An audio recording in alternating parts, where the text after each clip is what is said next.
Hello, hello, friends. How are we doing today?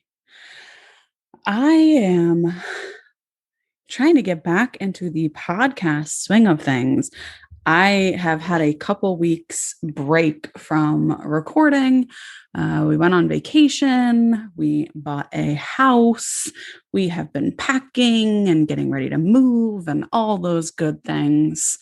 And it's been really busy, but all good stuff. Really, really excited. Of course, the moving process is like triggering trauma symptoms out the wazoo, but that's a conversation for another podcast because today we have a very special guest. I am looking forward to this episode. We have with us Johnny Crowder.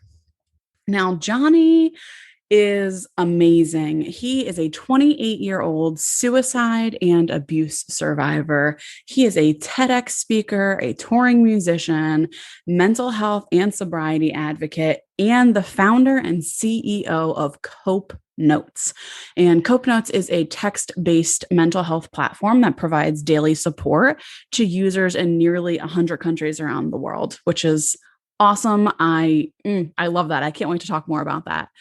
Armed with 10 years of clinical treatment, a psychology degree from the University of Central Florida, and a decade of peer support and public advocacy through the National Alliance of Mental Illness, Johnny's youthful vigor for mental health has impacted millions of lives across the globe.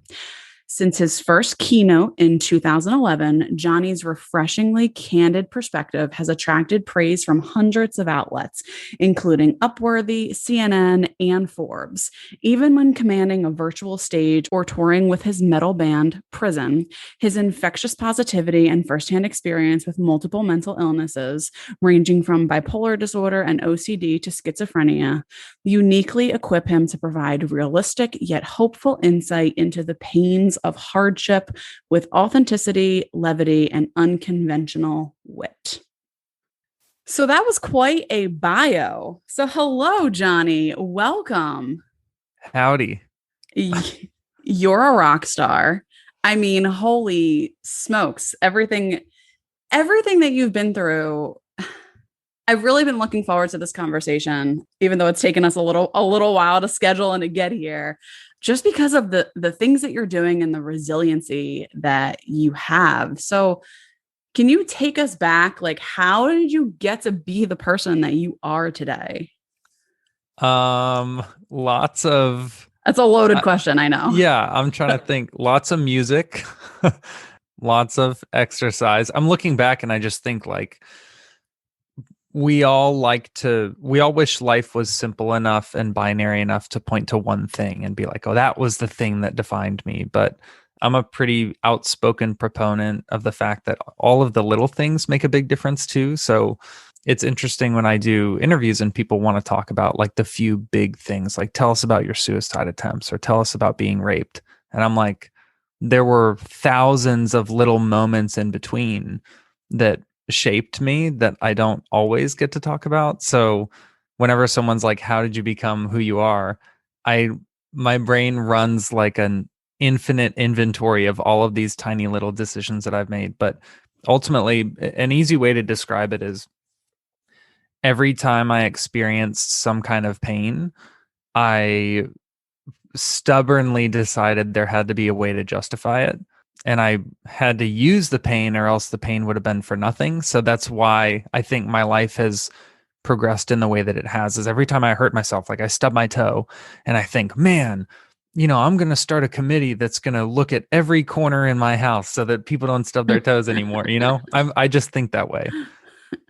Yeah. So basically what you do is you have chosen to find meaning from the pain, take it and do something with it. Yeah, and there's a blurry line there too. Like when I was growing up, if someone would have said like search for purpose in your pain, I'd be like, shove off. Like I don't want to talk about that, because I was caught up on the fact that it wasn't fair that I was experiencing pain. But once you can get past that hurdle, which is much easier said than done, you kind of realize you do have a choice. Either I experience that pain for no reason and it will benefit no one and I learned nothing, or I can leverage that so that there's some type of fruit so that when I look back on my life, I don't wish I was hurt more so that I could have learned more, produced more good things, but it's a way of like retroactively justifying the pain that you've experienced. And I think anybody can do it. It just takes some pretty heavy mental lifting. Absolutely. And I think there's a lot in what you said. I think you're right. It's one of those things where like would we prefer to live without our abuse? Yeah, that'd Yeah. be pretty fucking awesome. Please. Like I'll take that. But right, we can't. I think so many people struggle, myself included at times, with the like mentality of like it's not fair. Like it's not Yeah. fair. This isn't fair. How did you, and this is also a loaded question, so I understand that it's Bring it. more complex than just a simple question, but like how did you get into that mindset? Because I think so many of us stay stuck in, well, this isn't fair, especially living in a world where there's no justice. Yeah. I'm trying to think. It wasn't like, I think the way people envision people who are resilient is like they wake up every day and they're like, "Oh, I'm just going to climb this mountain every day." And I was talking to a buddy of mine who I really admire. Her name is Kristen. And she's been doing this like advocacy for a lot longer than I have. So I ask her a lot of questions. And she mentioned something along the lines of you can't be courageous if you don't experience fear. Like courage is overcoming fear. So if you're not afraid, then there's like a synapse not firing in your brain. Like you should experience fear at some point. Some things are scary. And I kind of view my story so far that way. Like it wasn't about training myself to think it is fair and I do deserve this. Like that would have been really unhealthy, right? Much like not experiencing Exactly. fear is really unhealthy. So the first thing you have to do is kind of either speak with someone who has been through something that you have, like talk to a peer about it and kind of validate that it's not your fault and you didn't you didn't like law of attraction your way into being abused or something like that. There's a lot of that nonsense going around. So once you get past that piece where you can just look straight at it and you say, that's not fair, then it's almost like that issue is put to rest. You're not wrestling with whether or not you deserved it anymore. And once you can lay that down, you can use all of that energy you were using on that problem for something more productive. Right. It's about overcoming like it's not fair, but all the energy that you're taking sitting in this like almost, I almost see it as a sense of denial, right? Because the more we sit in that spot of this isn't fair, how could this have happened? Like I didn't deserve this. It's like yes, yes, yes to all of it, but we get stuck there. And when we get stuck there, then we're not using the energy that we have to push forward and create Dude, light for ourselves. but we're also in talking about it, we're like skipping the step that is most crucial, which is like understanding that, and this is, some people might not agree, but for me, it was understanding that I was right about not deserving the abuse. Like Absolutely. most people, think about it, most people never actually hear that they're right in feeling that they were hurt. A lot of it is like, well, what exactly happened and what did you do and what were you wearing and how long did you know that person? And, if you let them in, maybe they didn't mean it like that. There's lots of like, it's whatever the opposite of victim blaming is. It's like aggressor excusing. And so people experience a lot of that where they say, well, think about it from his perspective. And even these friends are trying to help too. So don't get it twisted. Like they're trying to comfort you and help it not sting as much. But without someone who's experienced trauma, just hearing, you know what, you're right. That was not fair at all. And nobody deserves that. Without actually hearing that, it's so tough to get to the point where you can do something with it, because you're too busy wrestling with the idea that it could have been your fault, or maybe it was fair and maybe that pain was justified. You can only lay that down once you realize, like, wow, I am right, and you feel validated in that frustration. Yeah, you're 1,000% correct. And I think back to the one time in my life that I reported one of my abusers. There was a full investigation, multiple victims, and at the end, of course, there was not enough to try this man. And the police officer said to me, and I laugh about it because that's just what I do. It's like, that's Mm-hmm. how I cope. But the police officer said to me, well, you kind of have to see it from his perspective. If would you want your entire career ruined by people accusing you of this when there's no evidence? And I mean, you're right. If it's not blaming you directly, right, then we're saying, well, you have to look at things from his perspective, and Yeah. not necessarily always a he, right? Mhm. I want to be clear. There are women and non-binary folks who also can be abusers, but we spend a lot of time doing that. And we also spend a lot of time where I get a lot of, and I don't know if you've had any experience with this, like, well, you have to just move on with your life. Oh yeah. And that comes before the you're justified in feeling what you feel, right? We don't get that. Yeah. People skip right to like, well, you got to move on with your life. Dude, I love you describing it that way, because do you remember PEMDAS from school? Yeah, please It's excuse like my dear Aunt Sally. parentheses, exponents, multiply, divide, addition, subtraction. I didn't Subtraction. use the correct form of each of those words, but yeah, PEMDAS. So if you wind up doing the addition part of the equation first, it screws up the whole answer. You get the wrong answer every time, unless you go in the order of operations. And I'm viewing this like healing and coping process as exactly that. Like if you jump straight to, hey buddy, you got a job to do, you got a life to live, get back out there and experience it, without the validation part, or without even feeling like you were justified in bringing it up to somebody. Like that's another step that I think a lot of people skip, is they don't people like friends and family who try to help someone who's been through something traumatic.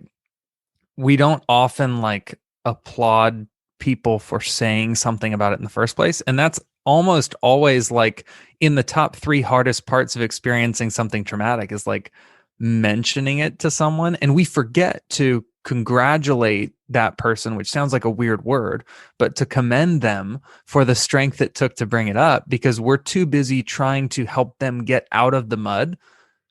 I do this all the time too, even with little innocuous stuff. Like my buddy's like, dude, my boss is such a jerk. And I'm like, well, the job market's really fluid right now, and you might be able to find something great. Right. And I'm We're like, like, why did I quit. say that? Why did I skip straight past my friend's pain point into a potential solution that they didn't ask for? I do that all the time. And I think it's, in a weird way, it's how we care for each other. I don't want to hear that you're hurting.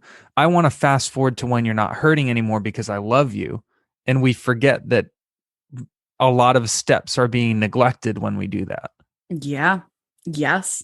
I feel like that is part of what makes trauma, right? Because not everybody who experiences abuse develops PTSD. Not everybody, right? Not everybody becomes traumatized, but sometimes I feel when the support system doesn't kind of slow down and be with people in that pain and rushes people to recover, or what's the word that I'm looking for?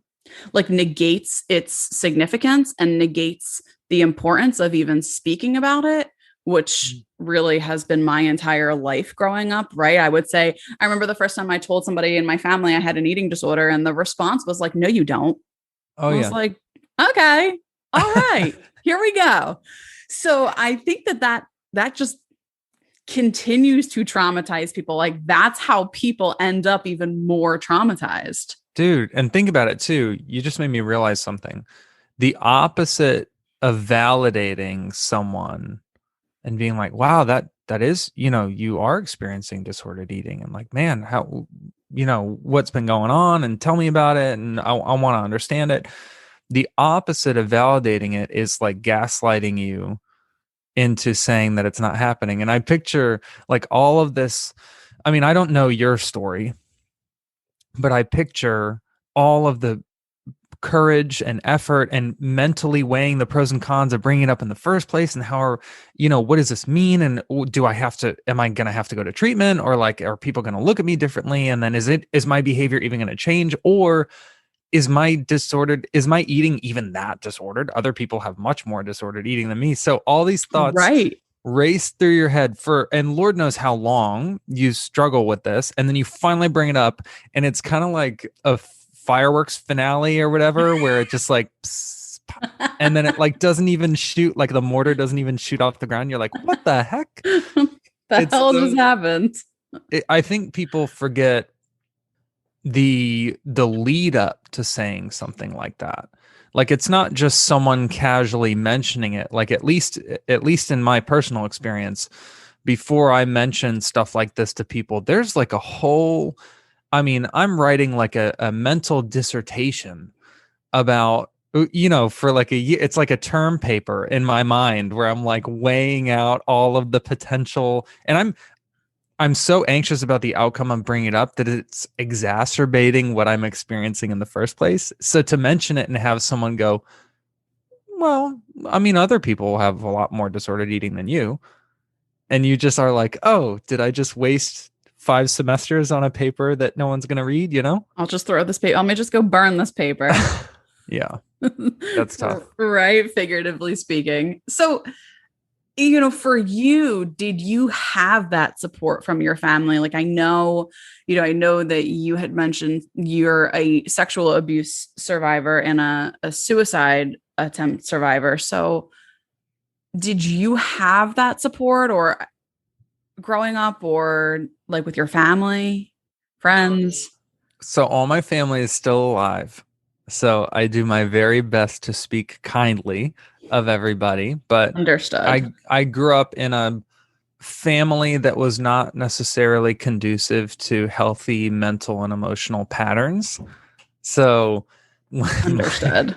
when I'll just say this, but you can kind of extrapolate out the type of family that I grew up in when I was younger. So I had really debilitating OCD, and it was getting to the point where I couldn't function normally. Like, I couldn't get dressed. I couldn't like make food. I couldn't leave my house. Sometimes I couldn't touch doorknobs or people or step on cracks. And there were like hundreds of things that I couldn't do. And it was really interfering with my daily life to the point where I couldn't function. And my brothers, while we didn't really talk about this, they knew that something was up with me, and they knew what bothered me. So there was this one time we went to Subway, and they took my sandwich and licked it. The entire like a foot long sandwich, they licked it because they knew that I couldn't eat it. And to them, it was hilarious. They're like, oh, look, he just got this sandwich and now he can't have it. And there were kids in school who would lick their hands and put it on me or spit on me. And because they knew it would bother me so much to the point where I would have a behavioral outburst and be sent to the principal's office, and I would get in trouble every time because I was the one who had a behavioral outburst. So it was tough with my family because I think there was a level of denial from my parents where they were like, no, son of mine, whatever. Like my mom just told me recently that my dad didn't believe that I had asthma. And I had to use, when I was a kid, I had to use like the nebulizer, like the huge thing. I used preventative medicine. I had to use like a discus every day and take medication and albuterol. And like, it was really, really debilitating asthma. My dad was like, no, he doesn't. So the family that I grew up in was kind of like a rub some dirt in it kind of family. And my mom, what's really cool is my mom in recent years, so she does like stenography for students, like for live events and stuff. So like if a deaf student is attending classes at a college, my mom will attend the class and type on a stenograph everything that's being spoken. So it's like closed captioning for students. Right. And she wound up having to take psychology courses because her students were taking those Oh. courses. So now she's learning about like social work and about abnormal psychology. And in this point in my life, I think she's like, oh crap. Like we got to She's do like, something about this. So my mom uh-oh. has been kind of like the success story of beginning to, especially in my teens and 20s, wrapping her head around, or at least making a conscious effort to ditch that like denial pattern and try to understand what I was going through. Yeah, which is awesome. I Yeah. mean, right? It can't change the past, but that certainly is like awesome moving forward for Oh you. yeah. She's the in my opinion, she's like the most improved player. Like how you get that trophy or whatever. Yes. She's that like she'll come to my band's shows now and she like tells her friends like, "Oh, my son runs a mental health technology company." So it's cool to see like the growth and change. Like she literally texted me today. And growing up, I never thought that I would really talk to my family, like moving forward after I Yeah. moved out. And it's cool to like, I literally saw her this weekend. And it's cool that we can maintain contact now in a way that we couldn't before. Yeah. Huge improvements. Yeah. And does that also help you through the recovery process? I think yes, because I know a lot of people in my life, very close friends and family members who have kind of kept me at arm's length because, especially when you're younger, everything is viewed as like, you're a freak. If you're Oh, experiencing 1,000%. these mental health issues and people don't really dig any deeper, they don't take seriously what you are saying to them. And I had lost hope in a lot of interpersonal relationships. I figured like, I'm a lot healthier now than I was 10, 15 years ago, but there are people who will never talk to me again, maybe because of my behavior when I was really sick. And for the rest of my life, I will feel somewhat penalized for behavior that I was not, I wasn't even sentient through some of that. I was in like full blown psychosis. And it's a challenge to know that I've lost some very close friends because of behavior patterns that I had no control over, but seeing my relationship with my mom slowly repair itself over the course of several years, it gives me hope that maybe some of the people who I lost through my psychosis I might wind up reconnecting with in the future, because I'm capable of maintaining a relationship in a way that I wasn't when I was younger. Yeah. Yeah. This is, the things that you're saying are really, really speaking to me. I think part of the place where I'm at in my recovery is, I think, acknowledging that I will forever feel penalized for things that I did 10 years ago when I was very, very sick. There are people and family members who still, like, exactly like you said, keep me at arm's length, right? I'm the freak of the family. I don't get invited to things. People don't ask me anything about the work that I do. People don't Yeah, want to like know. don't want to open up a can of worms. Yeah, Don't they even don't ask want to her how know. she is. I don't want to know. Nope, I don't even want to know, right? They Yep. don't ask, they don't call, and it's, for me, it's been one of those, like, coming to terms of, like, this also, the way other people choose to react, and I think that a lot of trauma survivors need to hear this, is also not our fault, and it's not Yeah. fair. Like, that too is not fair. It's not fair that we were traumatized, but it's also not fair that the way other people reacted. Dude, this is real. It's tough. Like This is the hard stuff. I look back and I know I had some very close friends that when I was hallucinating very severely, I was essentially living in just a completely different reality than my friends were. And those friends that I was very close with, especially in high school, I've tried reaching out to, talking to mutual friends to see if I could like try to see them again.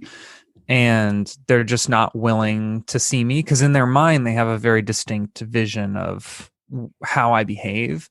And I remember not too long ago, this is several years ago, but still pretty recent, I met up with a friend from high school who had that opinion of me still. And it was just by chance. We both wound up being at our mutual friend's house at the same time. Oh, so this was So not planned. yeah, and we spoke, and at the end, she was saying goodbye to everybody and stuff, and she gave me a hug, and she was like crying a little bit, and I was like, "What's going on?" And she was like, "I know people who didn't come because you're here, because they thought that you are today like you were in high school, and they didn't get to see the version of you that exists today. They have to live with that old version, and that's sad to me." That's what she said.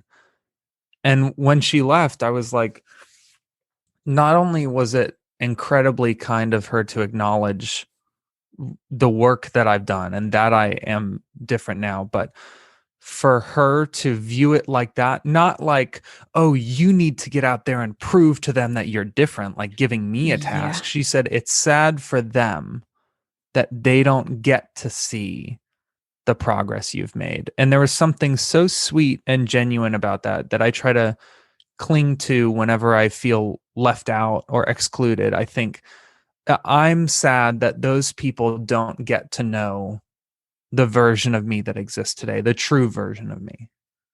There absolutely, I think, is a level of grief there.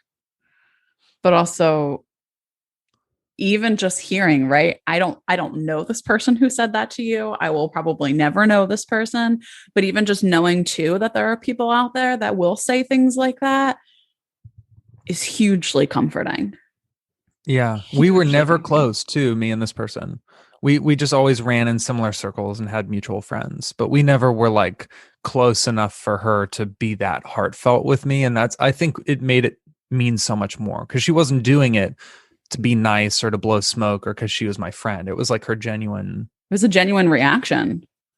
Wow.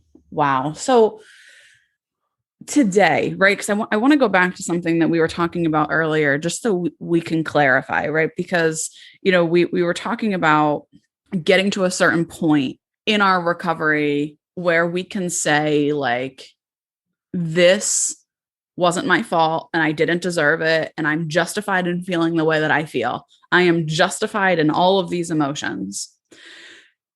But once you get to that point, like today, where you're at today, right? Hugely successful human being doing incredible things, affecting millions of people for the better, changing lives. Do you still have moments where you struggle with that? Or is that like something you've completely like come to terms with and are at peace with? Dude, I am, maybe it's because I'm cynical or skeptical or whatever word you want to use, but every time I hear someone say that they're fully past everything, it's not that I doubt like the human mind's ability to overcome, right? I doubt a perfect record. Like Yeah. I doubt anyone having 100%. If you're at 99, you're a superhero, but 100, you're a robot. So at least for me personally, I shouldn't be speaking about other people's records. I'll say for me, it is not 100%. It is not a 90%. It's a pretty common. I mean, it brings me back to what my buddy Kristen said about fear. It's like to be courageous, you face fear on a daily basis, and I do that regularly. And I mean, even people who have experienced trauma, like when you go out, you meet someone with your abuser's name or something. Oh, And like, keep in mind, what are they supposed to do about it, right? They're not, it's not their responsibility to address that. There's so many little individual things that you have to carry on a personal level. Like you hear a song come on the radio and you're like, oh, Lord, that song was playing when we were driving to, and it yep. throws you back into something, and you just build the rock climbing muscles you need over time to like climb out of that hole. And I heard this really cool phrase. I'm going to butcher it, but It was something along the lines of building the ability to bridge the gap between being thrown into that headspace and recovering. So let's say you hear a song and it triggers you, and then you spend 18 hours in this place where you're just overwhelmed by emotion. And then after a couple years of hearing that song every once in a while and being triggered in other ways, then that gap goes from 18 hours to 45 minutes. And then a couple years later, you experience some other stuff. And then maybe that gap goes to 3 hours and 7 minutes. So it's not going to be linear, but over time, there will be a general trend if you consciously work at it where you can bridge that gap. So I'm constantly experiencing stimulus that is extremely mentally and emotionally taxing. And I don't task myself with avoiding that stimulus or with immediately overcoming every time that pops up. I do task myself with improving my recovery time, you know? Yeah. Yeah. I love that. I love the way you put it, right? And importantly, very importantly, it's not linear, right? Sometimes it is going to be that you're lost for 18 hours after you get triggered. Sometimes it's going to be 45 minutes. It really is sometimes about muscle, building up like you would be building up a muscle, like you're training muscles at the gym. But also, right, life is hard. And even after we are abused, there are still things that can leave us triggered and traumatized, right? Just because we've experienced childhood abuse does not exempt us from the other painful things that life brings. Yeah. Dude, I picture it a lot like a sunburn. Like if you've ever had a real bad sunburn and then someone comes and like gives you a hug and pats you on the back and you're like, ooh, it's not that. I think there's a misconception around trauma where it's like, well, only things related to your trauma are really going to be harder for you. Everything else is going to be normal. And that's like saying, well, only the sun can hurt your sunburn. Like, no, lots of different stuff. Like, I mean, my shirt rubbing against my back hurts my everything. skin. Right. When you have sunburn, everything hurts it. Yeah. So it's difficult to describe to someone who hasn't experienced that. Like it's not just things in that specific category that might exacerbate what I'm feeling. Like basically anything that touches that thing. I'm just already sore. I'm pre-sore. So if you go out into the world and you wear a shirt or you lean against a chair or something and it doesn't hurt your back, probably because you don't have a sunburn. I have a sunburn. So you might not be able to see it because it's covered by my shirt, but I might not be able to wear a backpack, even though you can. And I will be able to later because I won't be as sunburnt and it won't hurt as bad. But right now, it's tough to explain to someone that something as seemingly innocuous and not related to your pain as a backpack could exacerbate the pain that they can't even see. Yeah. Yeah. I think that's a beautiful way of putting it. Like a really, really beautiful way of putting it. And it's really drives home exactly what it feels like. It's brilliant. I'm going to have to marinate on that actually, because I think it's me too. I just said it right now and I'm like, dang, that kind of works. So I need to you think just on came it up too. with that. Yeah. Oh, I have been here to witness this brilliance because it is an incredible way of putting it. It really, truly is. And even for non-trauma survivors, I think it's a wonderful way to help people to understand what it can be like. So thank you for that. And so I want to ask you about what you're doing now. Tell me what you're doing. So I read about it in your bio. Tell me more about Cope Notes because I love this idea. I appreciate the kind words. They are not lost on me. And I don't want to fast forward into this part without saying thank you for of being course. so supportive. And Cope Notes is, in just a sentence or two, we use daily text messages to improve mental and emotional health. And every text that we send is written by a peer with lived experience. It's reviewed by mental health professionals and then delivered at random times to train your brain to think in healthier patterns. So, you're going through your day and you're sitting at a stoplight or your boss is yelling at you or whatever, and your phone buzzes and it's an interruption to a negative thought pattern. So, an exercise or a journaling prompt or a psychology fact. and it breaks that pattern of negative thought, negative emotion, and provides a catalyst for positive thought. So that as the weeks and months and years pass with that consistent positive stimulus, your brain starts to prioritize new neural pathways associated with those coping strategies. So that might have sounded a little tech and psychology heavy, but really we just use text messages to help you cope with anxiety, loneliness, stress, fear, depression, you name it.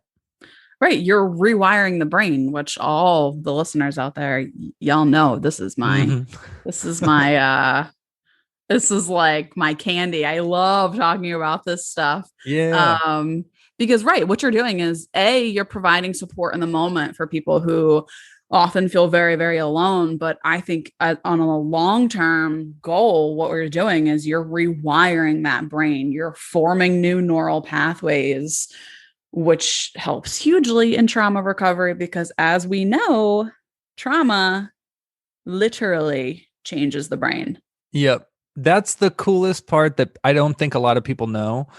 You've done your reading, so you know this stuff, but I bet maybe half the listeners have, and they already know this, and half there's going to be new information.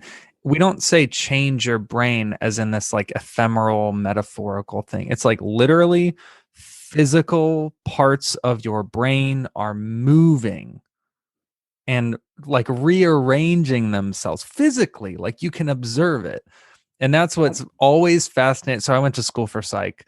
It's always fascinated me that the brain doesn't metaphorically change or figuratively change. Like literally the folds and the synapses and stuff. It's like this living, breathing organism. It's fascinating.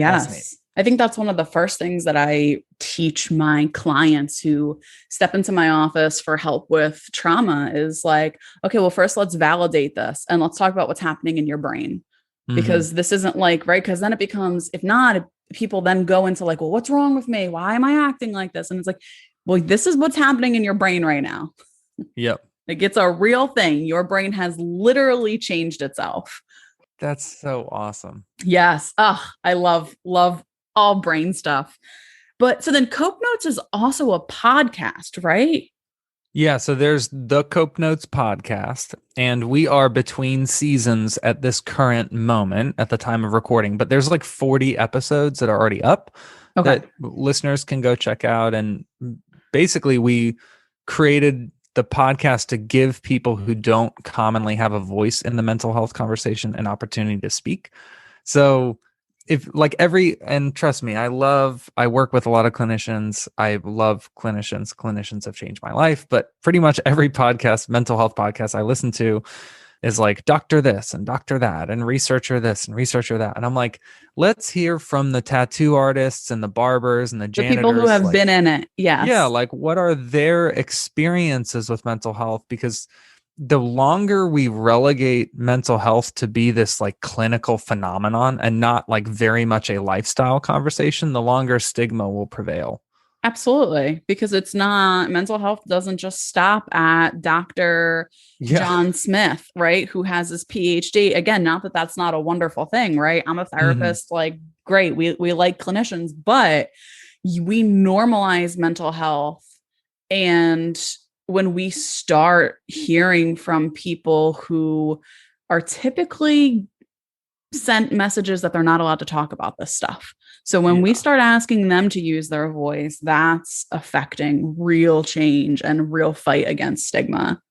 Dude, and think about this too. Like, how many people have experienced something related to mental health, which is literally everybody, who then feel like, well, my opinion isn't really valid. Like, I'm only a nanny or I'm only a graphic designer. And that's what we're trying to really attack is like, you don't need a doctorate to share your opinions and thoughts and experiences and your coping strategies with people.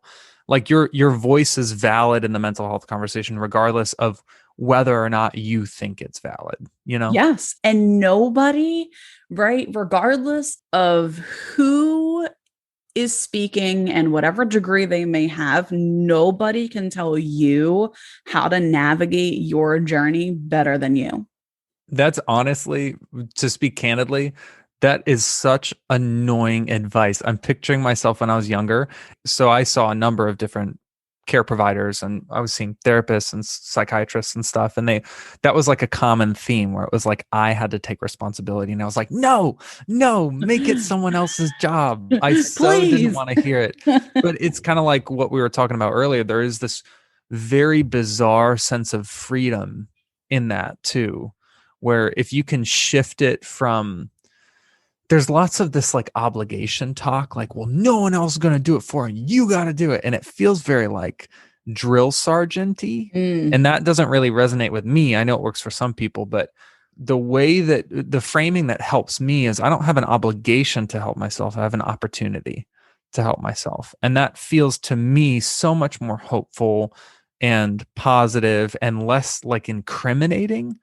Like, it's not making it my fault. It's like, hey, dude, you don't have to wait for somebody else to do this. You can start doing stuff today. I'm like, oh, for real? And there's like an empowering sentiment to it that it took me maybe a decade to wrap my head around. Yeah, I think that it's much more empowering to phrase it like that. And I think I like changing the wording of that kind of stuff. I'm a big fan of that, but also in like every day, right? Like the people who will like come into my office and be like, I have to go to work. And it's like, you don't have to do anything. You actually don't, right? Or like Heck yeah. I work with That's teenagers, awesome. right? Right. Like I work with teenagers and they come in and they're like, I have to empty the fucking dishwasher tonight. And I'm like, you actually don't. You don't have to. Just because somebody told you to doesn't mean you have to. You get to, you choose to, right? That doesn't mean that we're exempt from consequences, Bro. but you don't have to do anything because none of us like being told what to do. So the second we switch that from this is your responsibility, this is your obligation, right? To like, no, this is what you can do. You can get up and go to work today, or you can call out, right? You can do whatever you want to do. That dude, but that line is so hard to find. Like, I'm looking back on my early days in OCD treatment, and there's a difference. Like, a lot of people say, you can do it. You can do it. Because I would say, like, oh, I can't step on cracks. And if someone says you can step on cracks, it's negating what I say. But if you say it exactly like you said it, you said you can step on cracks. You don't have to. You can choose not to step on cracks. But don't say that you can't, because you and I both know that if you had to, you could step on a crack. So you, like, once you remind somebody that they're making the choice, it goes like, oh, well, my OCD says I can't step on the cracks. And my doctor's like, well, that's not you. That's your OCD. Not you. Yeah. So you can choose to say, yes, OCD, I will avoid cracks. Or you can say, you know what, today I'm going to step on a crack because I choose what I do, not you. It's a crazy empowering feeling. It is. It's the best. No, I think that shift, right? It's subtle, but it packs a punch in terms of treatment and recovery and all that good stuff. So I know I have kept you on here for a while. Thank you. There's so many good things for us to talk about. I feel like we have only barely scratched the surface, but so if people want to find you, right, they can, because you have the Cope Notes app, right? It's an app that you offer. It's actually not an app. No, it's not an app. What it's is just, you go to copenotes.com. Okay. And you type in your phone number. So nothing to download, no appointments or anything like that, no software updates. You just go to the website, copenotes.com, and you type in your number and voila. Beautiful. And then people also, your podcast, people can find you basically wherever. Yeah, the Cope Notes podcast is wherever you listen to podcasts. And then also a couple shameless plugs. I did give a TED talk about Cope Notes and about some of the neuroscience stuff that we talked about today. So if there are any nerds listening like us, definitely go on YouTube and just search Johnny Crowder TED Talk and you'll find it. And then also I do a fair amount of music still. Music has been a part of my life. It's like my primary coping mechanism. So if anyone enjoys rock or metal, or even if you don't, please go look up the band Prison. We have a record called Still Alive, where we talk a lot about suicide prevention. We literally have a song called Mental Illness. Definitely go check out the band because we talk about a lot of the stuff that we've discussed here, but maybe in a little more aggressive package, but it's still pretty cool. I love it. Now, so the link where I read your bio, if I link that in the show notes, people will be able to find all that, right? Because I'm checking it out now and it has a link for a prison, it has the Cope notes, it has your TED talk, all that good stuff. Oh, yeah. You share whatever you think makes the most sense. Perfect. So for the listeners out there, there will be a link in the show notes. So go check that out and then you will have access all in one page to everything that Johnny is talking about today. And Johnny, thank you so much for being on the show. I appreciate it. This is my first episode back after taking a couple weeks off. So it was a good one. Thank you so much for your vulnerability. Absolutely. And thanks for having me, but also for people listening.